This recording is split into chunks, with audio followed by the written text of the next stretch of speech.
Okay, let's go. The potato is one of the greatest travelers of our time, and we're gonna follow that potato to Morocco.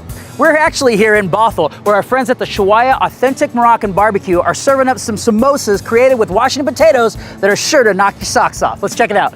All right, so Mubarak? Yes. Now you are cooking up some Moroccan cuisine, correct? Yes. So what makes something Moroccan? What's that kind of one special ingredient that says, oh, this is a Moroccan dish? Me. If I'm not cooking, it's not Moroccan.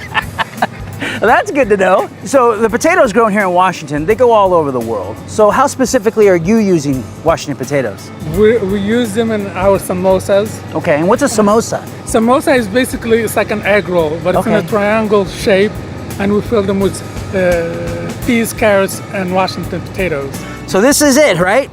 This is it, yes. Okay. It's different. It's not something that I usually have, but it's good. But it's something you can eat. It's not too hot. Yeah.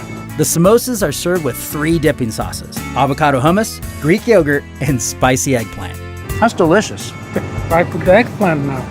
Ooh, now that's got a nice punch. That's spicy. That's the bite. I like that. Well, thank you so much, and let's see what everybody else thinks about these. Well, I'm gonna have you try one of these samosas that are right here from Chewaya. She goes right for the spicy. That a girl.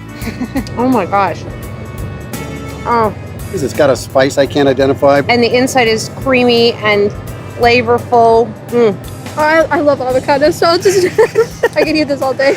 I have never tasted anything like that. That's really good. The spice is kicking in on that one. So then going back, I like that one. Yeah. It's really tasty. But that's a new way now for you to look at potatoes. I love it.